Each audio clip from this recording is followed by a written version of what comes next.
world and do-do-do-do.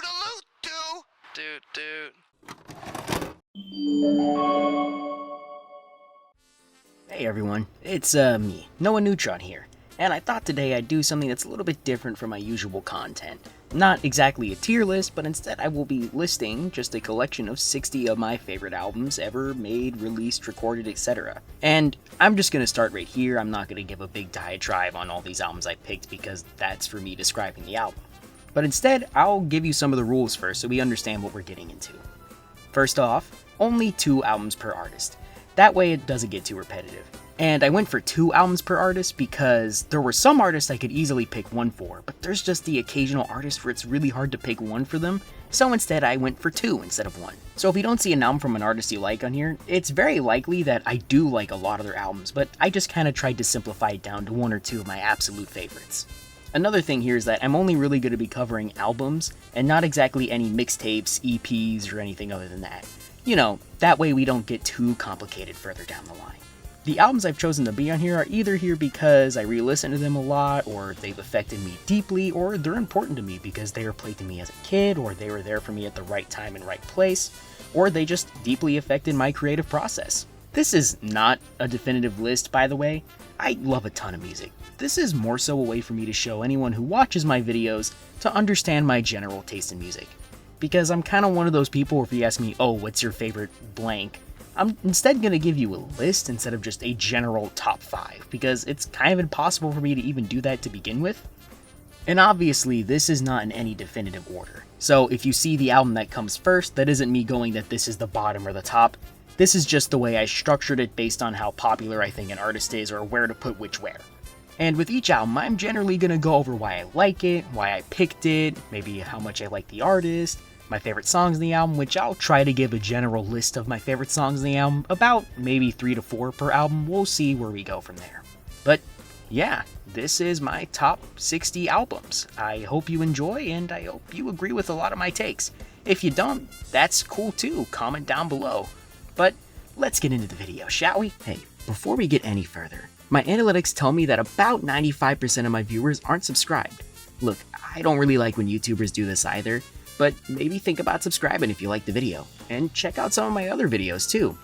I'm hoping to at least make it past the 500 subscriber mark soon, and I hope you can help me do that.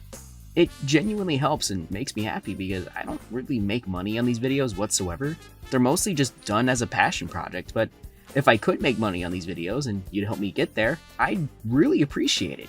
And hey, maybe once I hit about 1,000 subscribers, I'll try and make a big special video. But sorry for the interruption. On with the video. Kendrick Lamar, To Pimp a Butterfly. I went to pick this album first in the list because I think this is generally the most praised album I've ever seen online. Like, seriously, I have not seen a single critic online ever say anything negative about this album. Maybe I'm incorrect in that statement, but this is just a generally beloved album by critics, audiences, etc. I mean, you definitely know how good this album is because you've seen it everywhere. This was actually one of the first albums I listened to that really changed the way I look at music. Like, I had never really heard anything like this before I ever heard it. I've never really seen or listened to a lot of albums that blended genres in this way before. And mind you, I was like 14, so I wasn't exposed to a lot of super genre-bending music. And if I did, it's because I was so exposed to it that it sounded normal to me. But this album here was just one of those first albums that really made me realize music could be a lot more than just being catchy or whatever. I also think that this is one of the best concept albums ever made. The narrative is incredibly straightforward to follow, and yet there's so many details you can really dissect and pick apart about it. But Kendrick is known for making elaborate and creative concept albums. I think the only album I'd argue that isn't a concept album from Kendrick is GNX. And if you want to know my favorite songs in the album, they go as follows: You, Mama, You Ain't Gotta Lie, and the For Sale interlude. Kendrick Lamar, GNX. Yeah, I know, I have 2 Kendrick albums in a row right at the start, but I really like his music, okay? He's one of my favorite musical artists. But I bet you were surprised to see this here instead of Good Kid, Mad City, or Mr. Morale. And don't get me wrong, love those albums. But I wanted to bring up this album just because I really like it, and I think it's incredibly different from a lot of his other albums, actually. I've re-listened to this album all the way through at least 20 times now since it came out. Now, I'll be real, this album is here because it came out during a pretty low point for me last year. And this album was kind of there for me. It was sort of a shot of confidence and adrenaline I needed to push through that last little bit of last year. Plus, come on, this album is just banger after banger after banger. I mean, there's probably a few songs here you could probably say you're tired of listening to, but I really doubt there's a couple songs that you can't put on and go, yeah, that's just a good track. If you want to know my favorite songs, they are Whacked Out Murals, Man at the Garden, Dodger Blue, and Peekaboo. MF Doom. Food.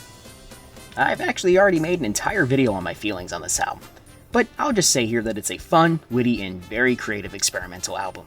If you want to know my favorite songs, they're One Beer, Deep Fried Friends, Con Carne, and Rap Snitches Knishes. Mad Villain, aka MF Doom and Madlib. Mad Villainy. Yet another work of MF Doom, but this time as a collaboration with Madlib, one of the best hip-hop producers in hip-hop history.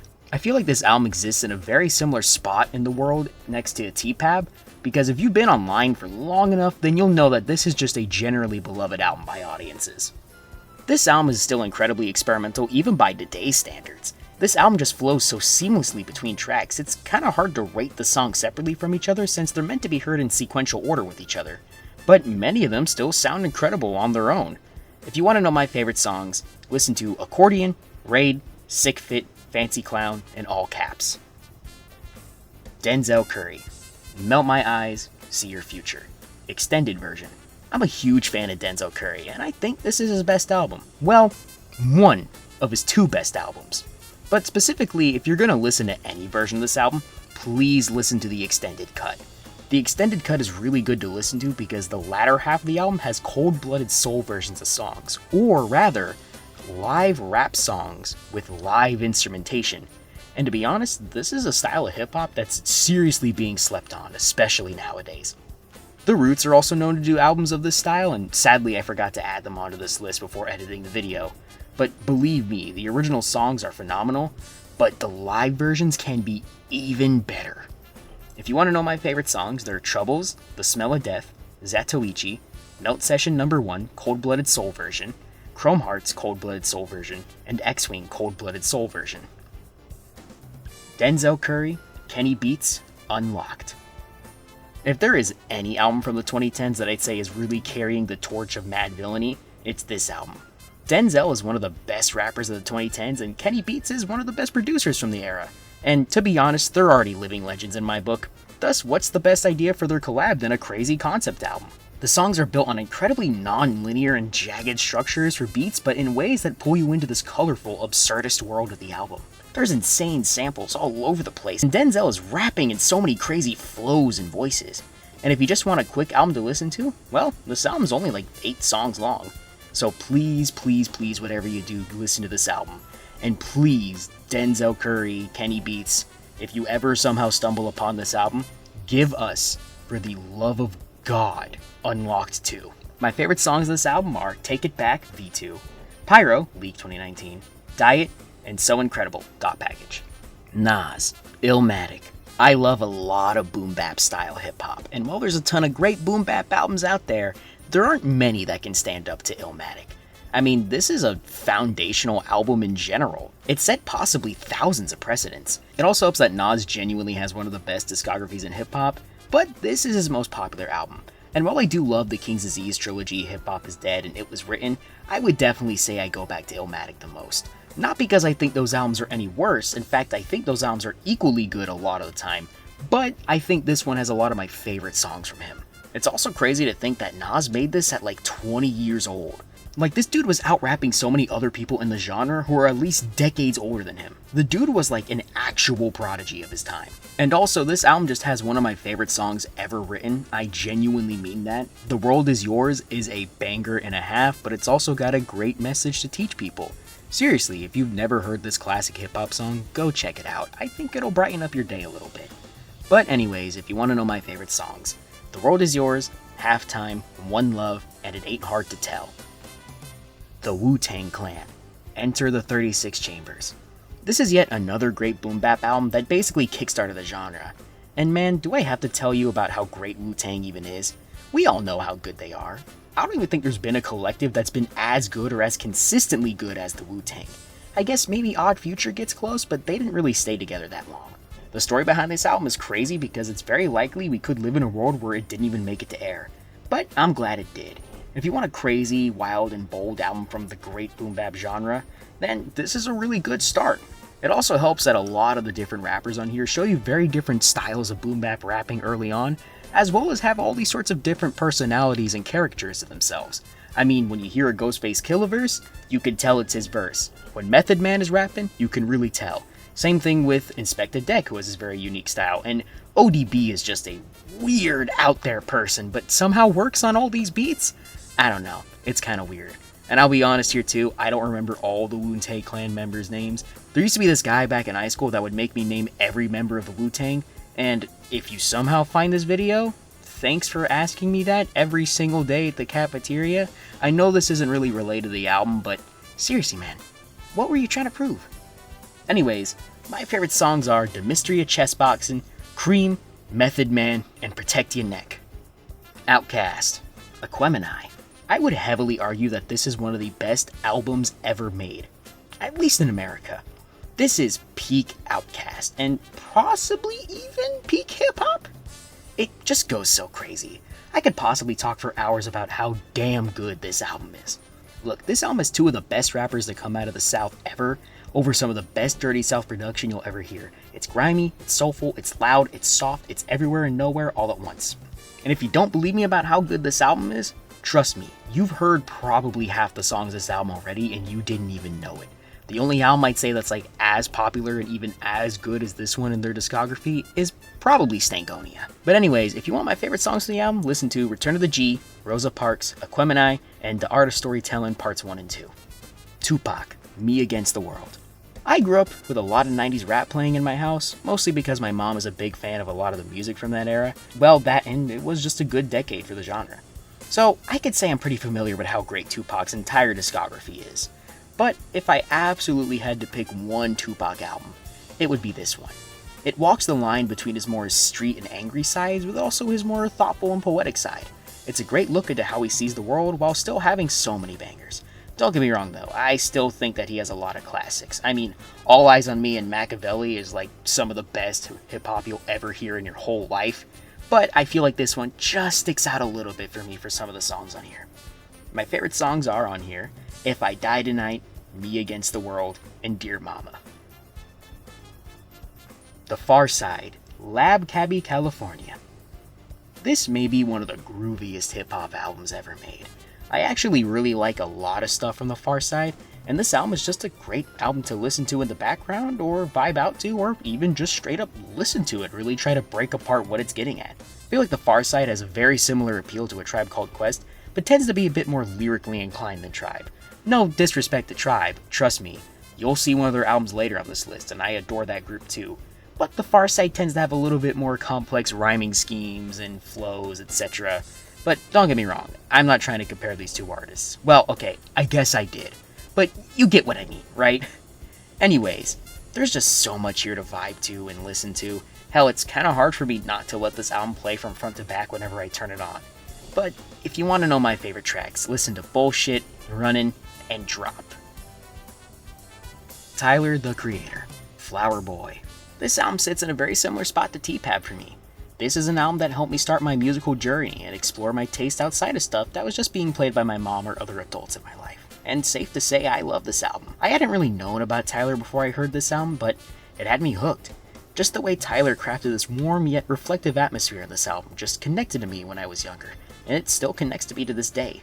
Since then, I'd say Tyler is an artist that I'll always get excited for when he creates a new release, because he's always just good at doing his own thing.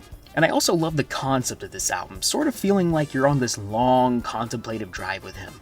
Like he's driving across the roads alone and just thinking to himself, as if this whole album's taking place all within his head and he's coming to epiphanies that he never really thought about in his life. I don't know, it's just a great album. It's very jazzy, pretty soulful at times, while also allowing itself to be boastful and arrogant. Anyways, my favorite songs are Forward, Where This Flower Blooms, Boredom, and November. Tyler, the Creator, Call Me If You Get Lost. The Estate Sale, the second deluxe album on this list. But this one I also recommend because it adds so much more to the experience. Honestly, this album is special to me because it was the shot of adrenaline and hype I needed during the latter end of the COVID pandemic. and it helped me chill out, vibe, but also get hyped if I really needed to. And truthfully, this album has a lot of Tyler's best rapping, and in my eyes, this album really showed me that Tyler could easily rap with many of the greats. He shows off his lyrical styles and his punchlines and his flows here so expertly, which, might I add, was pretty needed after he created Igor. Everyone assumed he was going to go exclusively pop then, so it was good for him to make this album as a complete left turn to show people that, hey, I'm not going to be pigeonholed, I'm going to make what I want. Anyways, my favorite songs are What's Your Name, Hot Wind Blows, Juggernaut, What a Day, Heaven to Me, and Sorry Not Sorry. A Tribe Called Quest, Midnight Marauders. Oh look, it's my favorite Tribe album. Yeah, I'll admit it, I'm a massive fan of A Tribe Called Quest, and I knew exactly what album to choose from their discography. And it's Midnight Marauders.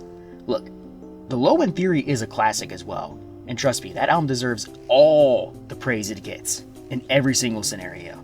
But I do think I like this album a little bit more, and I'm kind of sad to see that it kind of gets lost in the shuffle a lot of the time. That's an absolute tragedy, because this is equally as good, but also could stand out very much on its own as its individual piece. It has a lot more stylings from like rock production, but still mixing it in with their jazzier, more laid-back style. And it just feels so good and honestly still super unique, even comparative to a lot of hip-hop albums today. The songs here are just so bouncy and creative, and it helps that it has this production sound that almost sounds like it's being recorded in the nicest possible basement. I don't know how to properly describe it, but I'm not a music producer whatsoever, but it feels like this perfection of a homemade, patchworked collage-like style of music. Maybe that sounds odd, but that's how it feels in my brain. Here's my favorite songs: Award Tour, Electric Relaxation, Oh My God, and Lyrics to Go. Billy Woods and Kenny Siegel, Hiding Places. And here we have the complete opposite emotional end of the spectrum. This album is a grimy, dark beast of an album. It's a bit challenging to listen to because of its abstract nature, but if you have the mind to dissect what's being said and have the stomach to stare down some pretty grim themes about poverty, American decay, and more, then please listen to this album. It'll be an absolute pleasure. Billy Woods has this gritty sounding voice, almost sounding defeated and abused at certain points of the album, while Kenny Siegel's production makes his words stick in your mind as the guitars, drums, and more just burn into your mind. This album has a sort of drug-fueled, kind of lucid dream feeling to it, but also as if you're just reading someone else's almost chaotic, drug-addled diary, if that makes sense. I know maybe that's a weird thing to say of calling an album drug-addled, but I don't really know how else to describe it. It's just all over the place, like it's limping over itself, and it's just great. It's just great. If you want to know my favorite songs, listen to SpongeBob, Spiderhole, and Big Fake Laugh. Kid Cudi, Man on the Moon, The End of Day. I think anyone who's under the age of about 35 has some sort of story with this album. If you don't have any story with this album, then you've at least heard maybe one or two of the songs on here. Kid Cudi has always expertly found ways to be emotionally honest while still keeping his songs listenable. It's crazy to think that at one point this album was considered hyper-experimental and groundbreaking because it seems like major pop stars and rappers are pulling like at least a little influence from Kid Cudi these days. It's an expert mix of rock, rap, and even a bit of electronica here and there. If you want an album that'll make you feel nice and warm inside, and maybe even a little nostalgic if you're like me, then I strongly recommend this album. My favorite songs are Soundtrack to My Life, Day and Night, Sky Might Fall, and The Pursuit of Happiness. Kanye West, Late Registration. I just want to state here first, I don't support anything Kanye has done since like about 2021 and onwards. In fact, I'll even go to say here actually that I don't really support many of the things he's ever done in the 2010s and onwards. In fact, I genuinely think he's acted as a malicious and hateful person for quite some time now. Seriously, I don't care if the guy said he was sorry for what he did and said. How about you make me see that change? Because I'm not just going to give the guy the benefit of the doubt before he shows me that he wants to, is going to, and able to correct his mistakes. And no amount of mental health crisis is an excuse for what he did. It's an explanation, not a scapegoat for someone doing hurtful and horrible things. And this is a very bittersweet album to talk about for me because when I was younger, I kind of looked up to Kanye, as I think maybe a lot of people my age did. Kanye on here is genuinely speaking about a lot of issues we've had and still have in the US, and I'd assume a lot of other places in the world too. This was an album where I heard a lot of the songs on the radio and TV, so imagine the wave of memories I felt when I went back and re-listened to it for the first time. It's just this emotionally honest, soulful, and bittersweet album. And it's kind of a pain to even talk about it for me, because I also understand the man he became and respectfully, this is not the same person anymore. I really doubt that the Kanye of today could make something this emotionally honest without having a very different change in character. And I hope maybe one day he can change his character like that. But I'm not just gonna believe it outright because of one thing he said. But when it comes to just talking about this album on its own, it's really good, and it makes me feel all sorts of warm, nostalgic emotions, but also makes me reflect on my own life at times and how I've grown up in different areas and not the best of neighborhoods at times either. But anyway, if you want to know my favorite songs, they are Heard 'Em Say, Touch the Sky, Drive Slow, and We Major. Common, B. I think this is the ultimate feel-good hip-hop album. The production, which is done by Kanye West, is made with so much heart and joy. And Common's poetic delivery on many of these songs still speaks to me to this day. If there's an album that I could say is the encapsulation of hip-hop and what it can be at its best, B is easily one of the first answers I would give. Maybe not the only answer, but one of the first. My favorite songs are B, Intro, Go, Faithful, and It's Your World Parts 1 and 2. JPEG Mafia and Danny Brown, Scaring the Hoes, Volume 1. On the polar opposite end of the spectrum is Scaring the Hoes, and you've probably already seen throughout this list, but I'm a big fan of experimental and strange music. And I'm a big fan of experimental hip-hop especially. And thus, I'm a massive fan of both JPEG Mafia and Danny Brown. And I'll be real, I sat down for a while to really think about what albums I pick from both of them because am I really just gonna go with their collab album? But I honestly think this is the best work from both of them. It's got some of Peggy's most avant-garde production and verses, and it's got Danny rapping his ass off on every single track. The crazy thing about this album too is that even though it's experimental and all over the place, it feels cohesive somehow, like every song bounces off the last one and keeps building and building and building into this cohesive, singular concept. Like, there wasn't a single moment of this album where I felt like the songs were in the wrong order, or they're placed terribly, or they did not need to be on here. It's somehow a masterpiece of an album that shouldn't work, but it does. My favorite songs on here are Lean Beef Patty, Step Up Pig, and Kingdom Hearts Key. Baby Keem, The Melodic Blue. This album to me is just full of bangers. Like, it's just this surprisingly out there mix of all sorts of styles and genres of hip-hop. It literally is an album I could describe as all over the place, and yet I can't say I'm mad. At first the album was alright to me, but then I just kept coming back to it over and over and over again, and it had this oddly addictive sound and presentation to it all. It's sort of this weird, abrasive, sad, melodic album. I don't even know if there's a singular way I can describe it, but I feel like you need to experience this album to really get what it's getting at, because it feels like a collection of snapshots into someone's mind, but in a way that's presented in the most chaotic form possible. As always, my favorite songs on the album are Trademark USA, Issues, Family Ties, Boo Man, and 16. Yeet, 2093. This album did a feat that I never thought would happen when I first heard it. It made me give a shit about Yeet. Now hold on, it's not that I disliked his music. In fact, I thought he had a lot of good stuff out there, but he was also just kind of there. Like, I didn't think he had this crazy nuanced style or anything for me to pay attention to, but I saw this album cover and went, wait, is this MF making a cyberpunk-styled rap album? And look, I'm a sucker for cyberpunk sci-fi, so my curiosity made me listen. I apologize for overlooking this guy. He made something that was atmospheric and grand. It felt like I was listening to the album that plays inside the mind of an evil villain in a cyberpunk film. I don't think I've liked much that Yeet has dropped after this album, but I think everyone should listen to this album at least once. If you want to know my favorite songs, they are Psycho CEO, Breathe, Bought the Earth, and If We Being Real. Nujabes, Modal Soul. I think instrumental hip-hop is a genre that has sadly gone very much ignored in the wider populace. So take this as me trying to expose more people to a great style of music that needs more love. And here is what I think is one of the best albums in the genre. Nujabes has the strange skill of making everything he produces sound nostalgic even if you've never heard it before in your life.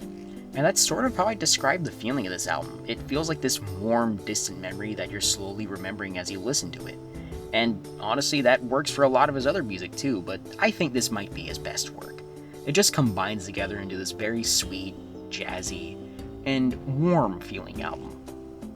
If you want to know my favorite songs, listen to Feather, Reflection Eternal, Lovesick Part 3, and Flowers. Nujabes, Spiritual State, Yet another album by Nujabes, and sadly this was his last album he released since he passed away before this album was open to the public. But I'll say this album is a perfect complement to Modal Soul. It leans heavier into a lot of the jazz elements of Modal Soul, and even has some parts that I swear are not even sampled but instead original compositions. It has this powerful, sentimental feeling as you listen to this album. It's sort of like walking in a park during the fall. You see all the leaves dying, and while it's sad to see something ending, you can also see the beauty that came before and the beauty that'll come after this experience. My favorite songs are Spiral, Dawn on the Side, Rainy Way Back Home, Replus and Yusuke Shima, Prayer. Here's an album that I swear not a single soul is spoken about on the internet, so I'll take responsibility for putting you all on this one.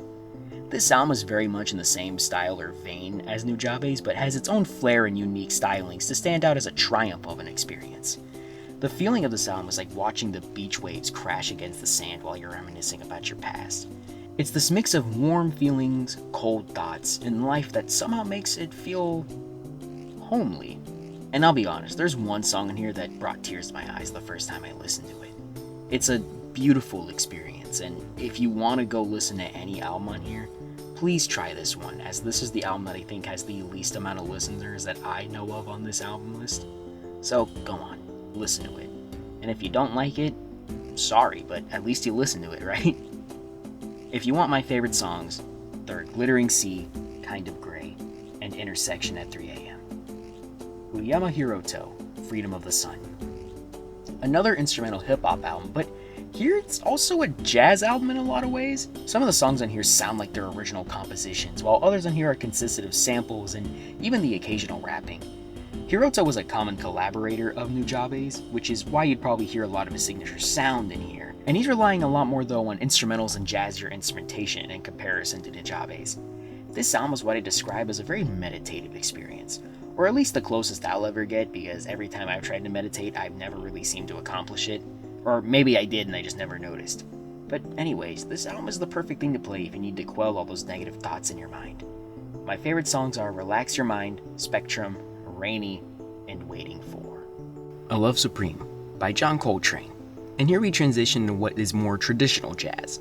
I'll be real, I'm not too acquainted with many jazz greats outside of a handful, so if my jazz takes seem pretty mainstream, that's probably why.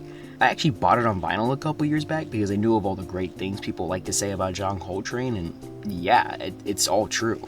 This album is incredibly good. It feels like it goes through so many different emotions and concepts in under the span of 30 minutes. It's this one massive piece of ever-growing, very luscious jazz. Now, usually here is where I'd mention my favorite songs in the album, but I think this album specifically is more so like one very long song. But don't let that deter you. If you're in for this type of album, then I think you'll genuinely appreciate it and maybe even find a new classic. Sketches of Spain, Miles Davis. Here is another classic of the jazz genre, and it's an incredible piece. I also know Miles Davis has a few classics people like to discuss, like Kind of Blue and Bitches Brew and many others, but from the ones I've listened to, which is probably not a lot since he's released so much music, I'd have to say this is my favorite. This is such an engaging album, similar to A Love Supreme, but here Davis is pulling his influence from, well, Spain. He seems to mix in elements of music you'd find in Spanish culture, but blend it with the American jazz stylings and traditions you'd find at the time. Similar to the last one, I feel like this is more so meant to be a collected experience rather than separate songs. But if you had to listen to anything in this album, please go listen to the opening track, Concierto de Aranjuez Adagio. Sorry if my Spanish sounded awful, it's not my first language, but that 16-minute track is just gorgeous. It's just waiting to be sampled in something. Spacey by Tatsuro Yamashita. And here we have our first city pop album. And it's by the great Tatsuro Yamashita. I love this dude's music, though it does suck you really can't find any of it on streaming platforms except for outside of vinyl rips and song rips on YouTube. But this guy is basically the greatest city pop artist, at least in my opinion. His albums are just so damn funky, but his songs still pack an emotional punch. And Spacey is the album I think that is an instant classic to anyone who hears it. This album starts with an instant smash hit of a track that just keeps going. It's never stopping, it's just one funky pop bop after another. It's so good. I'm gonna be completely honest here. If there's one song you should listen to from this album, it's the opening track, Love Space. Dude, I'm not kidding when I say this, I don't speak any Japanese whatsoever, but when I heard this instrumental in Yamashita's performance, I'll be honest, it made some powerful emotions I thought I had dormant rise up inside of me. It brought tears to my eyes, and I didn't even know what he was saying, I just felt what he was singing, and it just connected with me. And that's a pretty rare experience I've had with songs that are not in my native language. So that should tell you how great this song is and how good Yamashita is in general.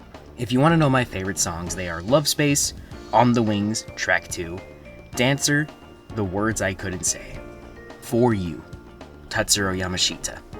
Yet another Yamashita album, and this is also one of his great albums. Though I think this one is a bit more poppy than funky, but I'd still say this album can go bar for bar with Spacey.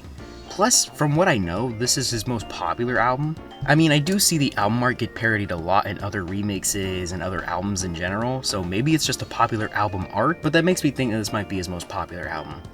And just like the last album, he hits you hard with bop after bop and just keeps on rolling like this is an average day for him.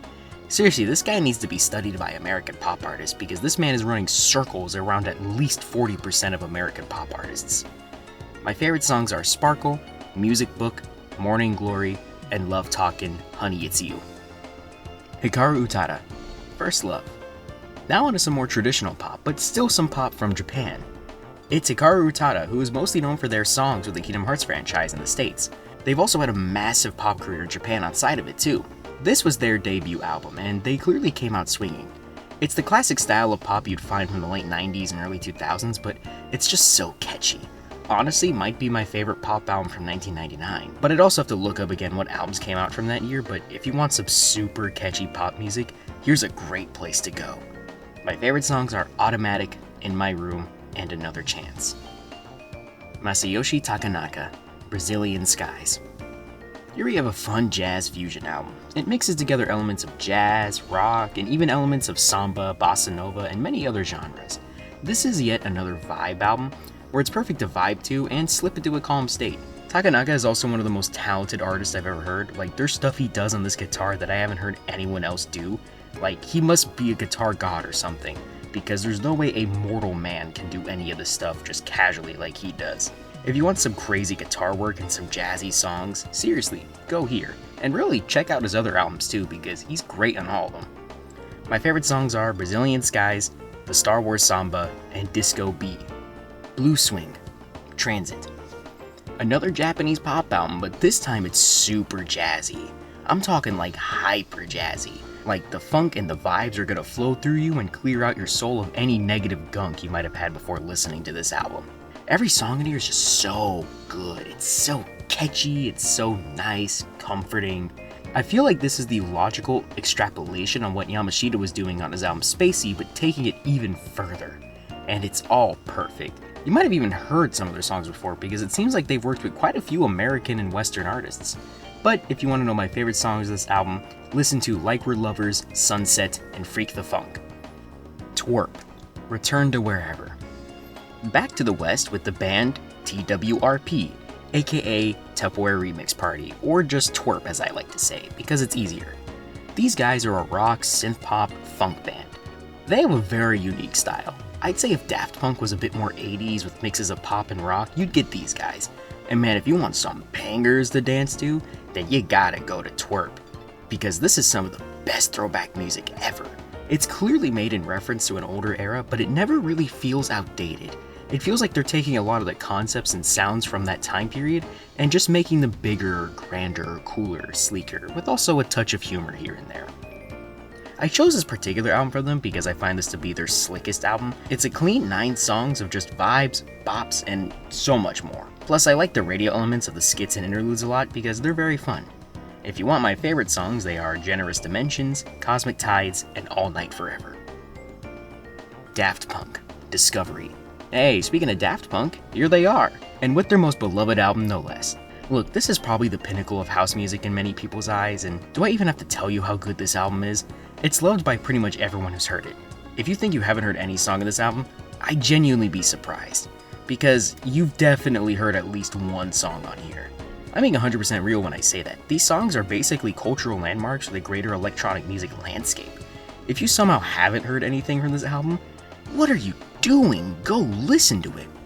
And Honestly, I feel like this album's feeling is kind of close to what Nujabe's does, but in a completely different direction. To be fair, the actual theme of this album from the creators was actually the theme of nostalgia and going back to discover all that. But they do it in a way that doesn't feel super trite or too warmy, touchy-feely, more so a realistic look at your childhood and what made you feel good back in the day, but still with some funky dance bops that really anyone could groove to. My favorite songs are One More Time, Digital Love, Something About Us, and Face to Face. Daft Punk, Random Access Memories. And look, another Daft Punk album. And sadly their last two. I'd say this album was their biggest commercial success. I mean, I was alive when this album actually came out, and I remember seeing these two robot helmets everywhere. It helps that these were honestly some of the best pop songs of the 2010s. I think the only pop songs that get anywhere close to these songs are from people like The Weeknd, Carly Rae Jepsen, and Billie Eilish. This album is just a funky experience. It's funk all the way down with this album. Go on, check it out already. Also, Pharrell Williams is on some of the songs here, and he's just got that musical Midas touch. If you want to know my favorite songs, listen to Give Life Back to Music, Instant Crush, and Lose Yourself to Dance. Fleetwood Mac, Rumors.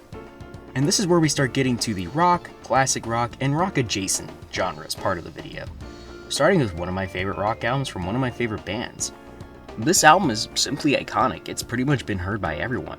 And yet somehow that doesn't take away from the fact that this is just a timeless album. This album's a smooth sailing experience with a lot of heavy melancholic undertones. Rock perfection in my opinion. If you want to know my favorite songs, you got Dreams, Don't Stop, Go Your Own Way, and Gold Dust Woman. Electric Light Orchestra, Out of the Blue. A progressive rock classic is what I would call this album. And look, if you've been listening to this for a while, I think you understand that I'm a big sucker for funk and experimental music.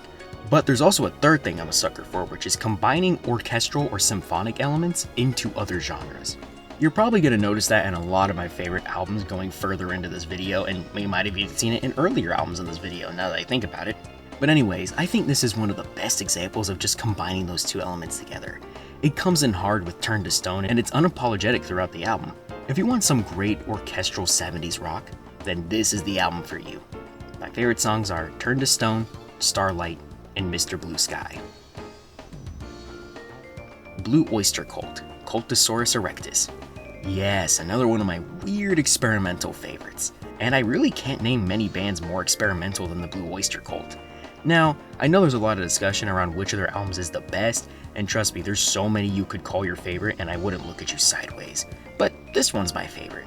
Maybe because this album does contain one of the first songs I ever heard from them, but also because that cover art is just sick, dude. Look at that thing. It just goes hard. I mean, The Black Blade is one of my favorite rock songs of all time. For one, it's written in 3 sections, getting stranger and stranger as it goes. But the song is also a literal adaptation of Elrica Melnibide, a book series by Michael Moorcock, and that's just based. One, because more people need to read his stuff and they need to respect Moorcock as one of the founding fathers of modern fantasy, and also because it's not a rock band doing yet another fucking reference to Lord of the Rings. Jesus guys, there's other fantasy series out there, and honestly, that one's not even that great. Also, Monsters is wild just for having a random ass saxophone solo in the middle of it, and yet it never derails the song at all. It's kinda crazy they even pulled that off. I don't really see anyone doing that nowadays. Anyways, my favorite songs are The Black Blade, Monsters, Lips in the Hills, and Unknown Tongue. The Beatles, Abbey Road. And here's yet another experimental album by none other than the Beatles. And yes, this is my favorite Beatles album. Don't take this as me saying that this is their only good album, but I do see this one as their magnum opus. Again, I'm a sucker for adding symphonic parts to songs that wouldn't usually have them, and this is one of the albums that basically started that whole trend. Look, this is a Beatles album, one of the most praised bands of all time. I'm not going to go too heavy into why this album is good. There's at least a billion videos to tell you why that is, but you should still listen to this seriously. It's a great album. I really doubt anyone would have any reason to dislike this album. My favorite songs are Something, Here Comes the Sun, Golden Slumbers, and Carry That Weight. Dead Kennedys, Fresh Fruit for Rotting Vegetables. And now we get into the punk rock section, and Dead Kennedys is one of my favorite bands in the genre, if not all time. and I think this might be their best album. But to be fair, Kennedy's is one of those groups where I think you can label a lot of their albums as their best. But this one I think has a lot of their most iconic songs and a lot of their most fun songs too. It's the classic surf rock style of punk that is pretty known in the public consciousness at this point.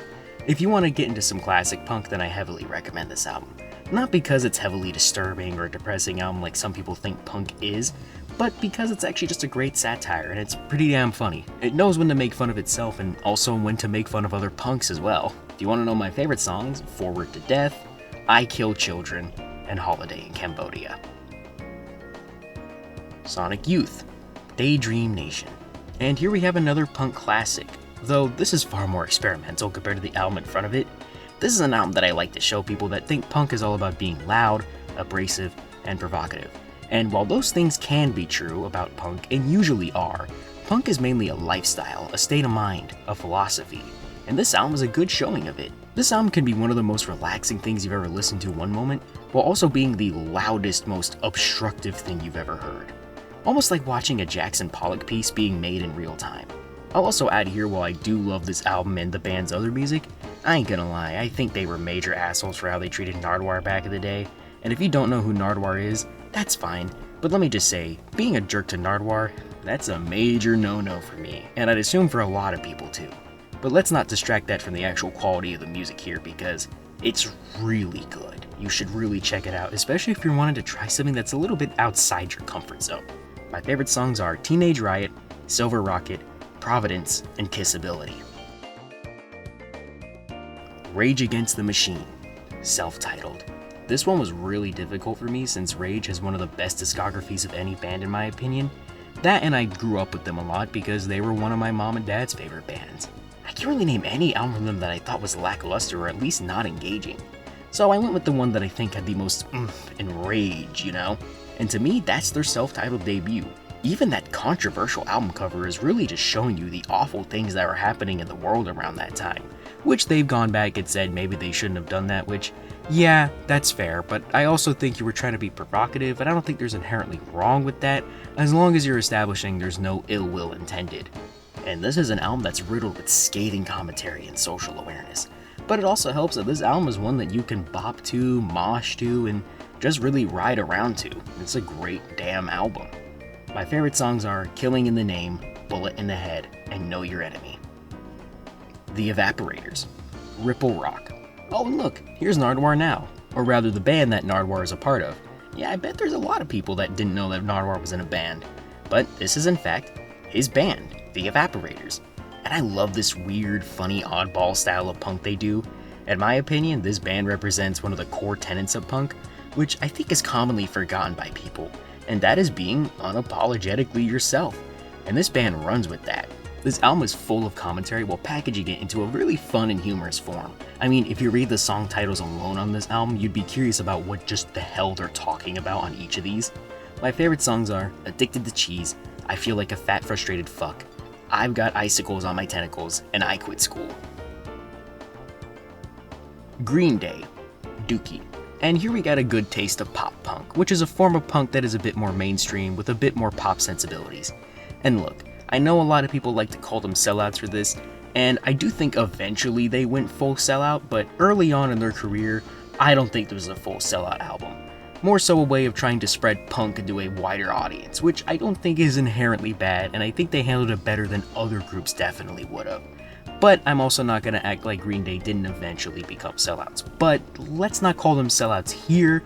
Let's wait a decade or two before we start hitting it with that, okay? And here we have an album that I describe as very bouncy and very fun, with a lot of fun tunes with undertones, overtones, and sometimes very blunt satire and discussion of issues. I can't really go into everything here because it's kind of all over the place of an album, but if you want to know my favorite songs, then we have Welcome to Paradise, Basket Case, and When I Come Around. No Doubt, Rocksteady. Again, another group that I had a hard time picking just one album for, but after it all, I think I had to go with Rocksteady, mostly because this is the album with the songs that stick in my brain the longest. This album is a mix of punk, funk, and other dance elements throughout. This album is a pretty chaotic one in nature. It kind of reminds me of the soundtrack to Jet Set Radio, actually. So if you like that game or its style, then you'll probably dig this album too. but this one is just an interesting mix of songs altogether. I can't really describe it. There's definitely a punk sensibility to it in that it doesn't really care what you think of it, it's just gonna show you what it wants to show you, but it's also not completely not poppy either. It's definitely an easier album to digest than something from, oh, I don't know, Suicidal Tendencies or even Bad Brains, but that doesn't really mean it's not punk. It's just a different kind of punk. And it's really great. There's a lot of good bops on here. I could swish back and forth to it when I listen. Pretty good to listen to as I'm folding clothes. But anyways, if you want to know my favorite songs, we got Hella Good, Hey Baby, and Waiting Room. System of a Down, self-titled, and here is my favorite metal band. I'll be completely forthright here before going any further. Metal is not a genre I'm super into. Not saying that it's bad, it's just a genre I couldn't really connect to lyrically or sonically most of the time. Maybe it's just because I haven't found my particular style of metal that I like, but I fucking love System of a Down. Maybe it's because it's one of my mom and dad's favorite bands, or because they're also pretty punk in nature while still keeping it very metal. But I love how they're just always mixing together these insane sounding lyrics and vocals with metal and their own distinct Armenian heritage, which I respect heavily since you don't really see a lot of representation of Armenian culture in the States, or at least I don't see it where I live. I'd also recommend watching the videos for this album if you can, because these guys are the masters at making visuals and music videos that stick in your brain.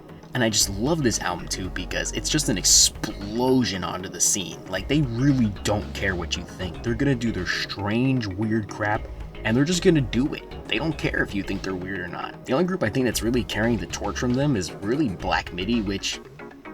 Oh, they broke up. That's cool. Anyways though, if you want to have some explosive, crazy, but also intelligent music, go check out this album. And really any other album from them. But if you want to know my favorite music on here, check out Sugar, Spiders, War, and Peephole. Avenged Sevenfold, City of Evil. I think this album is a lot closer to a traditional metal album, but I also wouldn't know that, so I think this is only what I understand as traditional metal. Now, it was hard for me to pick between which metal album I wanted to put here. It was either this or As Daylight Dies, the special edition, by Killswitch Engage, since I think they inhabit a similar lane of metal, because while I do know about a lot of metal subgenres, let me know if I'm wrong, because I'm not really educated enough in metal to distinguish them completely from each other, so yeah, just keep that in mind if I say something stupid here about metal. But I kinda love how schmaltzy this album feels, if that makes sense. I don't mean that in like a negative way, I mean, this album just feels like it has a very sensitive side to itself, and I can't really help but love it. This album feels like a bunch of people who loved metal growing up made their own metal album, but in the best way possible, and I can't help but feel their enthusiasm throughout the whole work. Plus, from what I understand too, this is a concept album, and the concept album is pretty cool. I like how they're mixing together this very comic booky, dystopian landscape in your head with these very grand, metallic narrative stories. It's really cool. My favorite songs in the album are Beast and the Harlot, Bat Country, and The Wicked End. Nirvana, In Utero. Now onto something that is gritty and intense but not inherently metal. Nirvana, and really a lot of grunge music, is a style of music I've always enjoyed. It's sort of like a more relaxed, slightly cynical younger brother of punk, but it has its own strong statements and personality. And I mean, what band represents the genre of grunge better than Nirvana? The forefathers of the genre, and probably the most historically relevant band of the 90s, or at least the early 90s.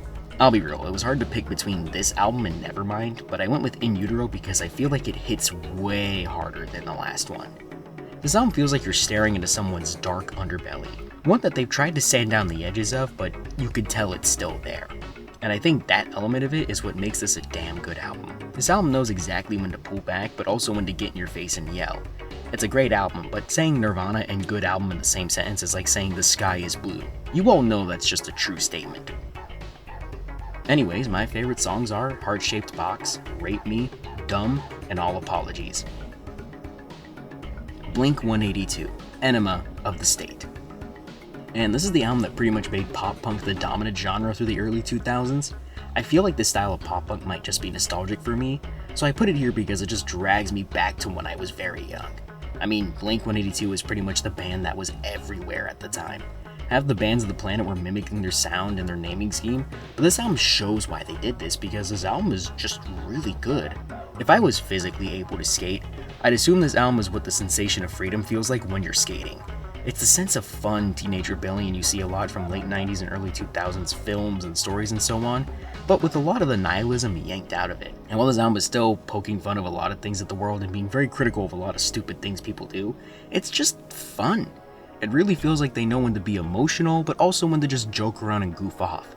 It again just feels like teenage rebellion, which I think at least most of us can relate to. Of course, my favorite songs are Dump Weed, Aliens Exist, What's My Age Again, and Adam's Song. Talking Heads. Speaking in tongues. Talking Heads is one of my favorite bands of all time. Period.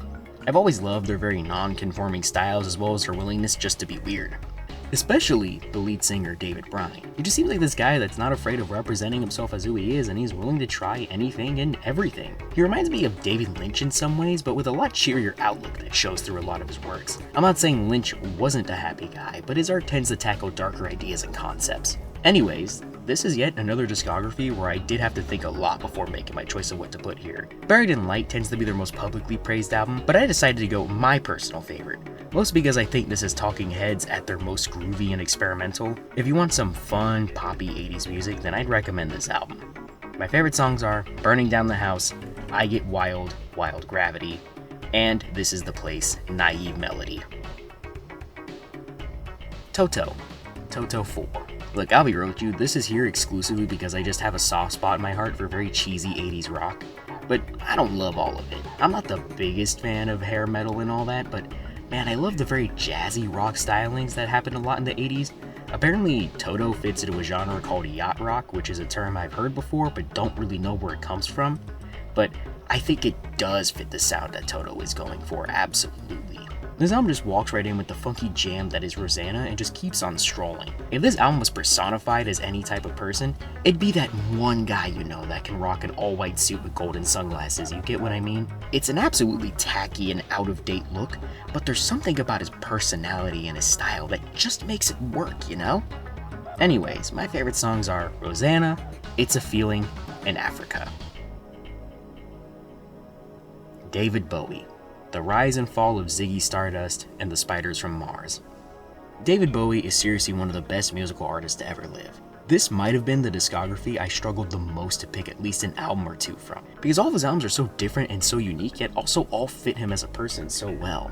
I think Bowie only has like 1 or 2 albums that I think are bad, and for Bowie, a bad album is like 3 out of 5 stars. So which album did I go with? Well, I think I had to go with Ziggy Stardust, and mind you, I only picked this album based on a hairline last-minute decision. If I were to write this video at any other point in time, it could have easily been Aladdin Sane, Heroes, Scary Monsters and Super Creeps, Black Star, Station to Station. Look, I can keep going. This guy rarely ever misses for me. But I decided on this album because I think it has a lot of his best work. It helps that the concept of this album is really well communicated. It discusses themes of stardom, lack of resources, sexual identity, and so much more.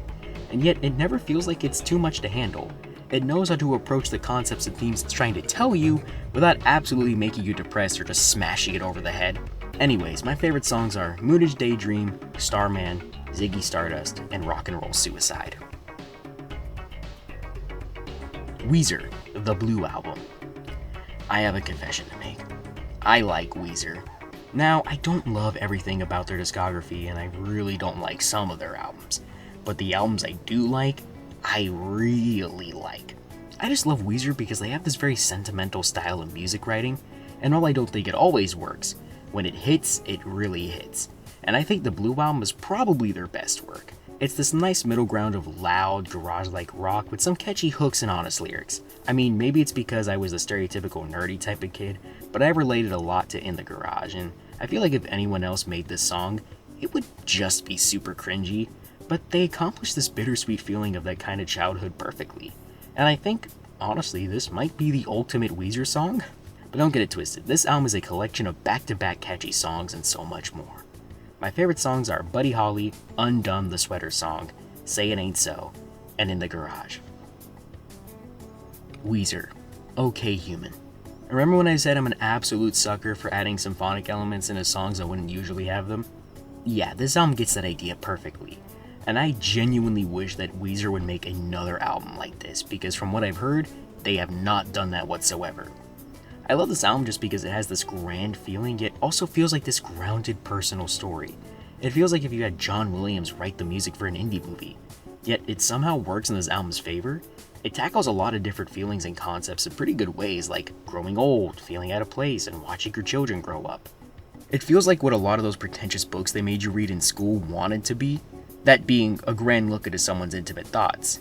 And yet, they do it so well without making it feel just so pretentious, if you get what I mean.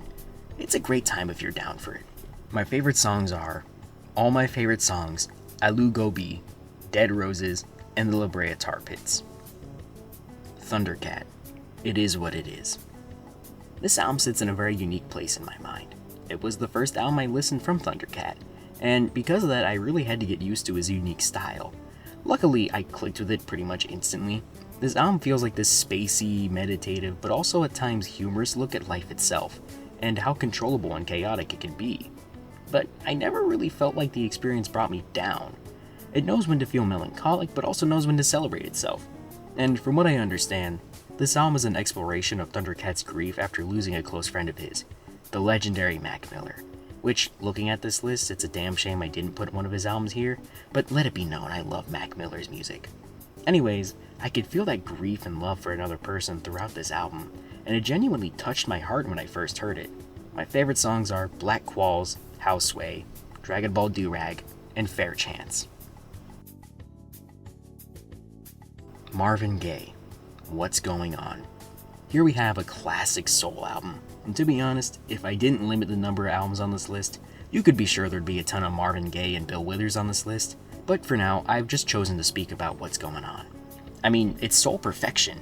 So many songs speaking about the pain and tragedy we see in the world, but also a hopeful outlook on it too.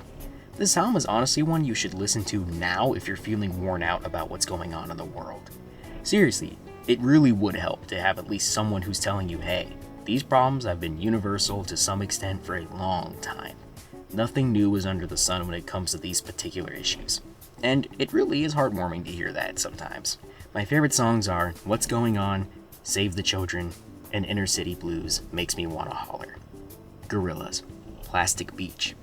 Did you really think I'd go an entire album list without mentioning the Gorillaz? Well, here it is, my favorite Gorillaz album, Plastic Beach. And this was an easy pick for me because this is the definitive album from them in my opinion. There's so many great songs, the narrative flows perfectly, and I honestly think they tackle the themes of this album pretty damn well.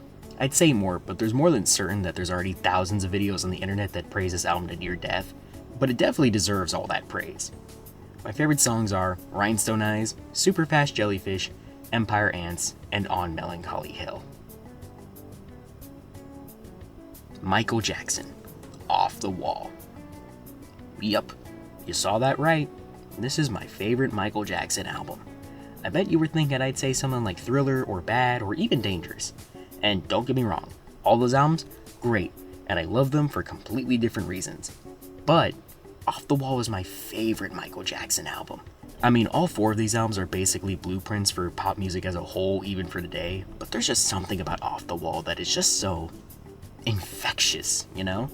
It has this powerful sense of groove that just overtakes your senses, but in a good way. This album starts with a funk nuke just dropping right on top of you with Don't Stop Till You Get Enough, and it just never stops. To be honest, I should probably get this on vinyl at some point. But seriously, if you want to know the best disco music and pop from the early 80s and late 70s, here it is, right here. Grab this album. My favorite songs are Don't Stop Till You Get Enough, Rock With You, She's Out of My Life, and I Can't Help It. Prince, Purple Rain. Prince is one of those unique artists who's released literally tons of music, and yet most of it's consistently pretty good, which left me in a predicament since I enjoy his music so much. Which one do I grab? Should I go with his debut, 1999, Gold Experience, Sign of the Times? But no, I think Purple Rain is a great choice. I mean, I think this is some of Prince's best work of all time. This album has When Doves Cry, Purple Rain, it's got so much great stuff on here. I mean, it's Purple Rain, you already know how good it is. My favorite songs are When Doves Cry, I Would Die For You, and Purple Rain. The Weeknd, Dawn FM. And finally, the final album on this list. And it just so happens to be my favorite album from The Weeknd. I was debating whether to pick this one Hurry Up Tomorrow, or Starboy. But I think I went with this one due to its interesting premise. Though maybe in another few months if I ever redid this video, Hurry Up Tomorrow might be here instead. But this album just has a great framing device. Jim Carrey plays some sort of spirit or angel or something speaking to the Weeknd, maybe the listener as well, through some sort of purgatory, ascension into the afterlife. It's hard to say, but the way the Weeknd mixes in his throwback 80s style on this album is just great.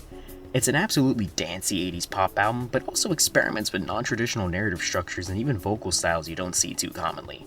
It's a great album, and I come back to it pretty often in comparison to a lot of his other stuff. My favorite songs are Gasoline, Take My Breath, Sacrifice, and Every Angel is Terrifying. And that's all there is. Again, this isn't meant to be a definitive list of every album I think is perfect or anything. It's just albums I like a lot, and ones I go back to. Consider this a showcase of my taste in music.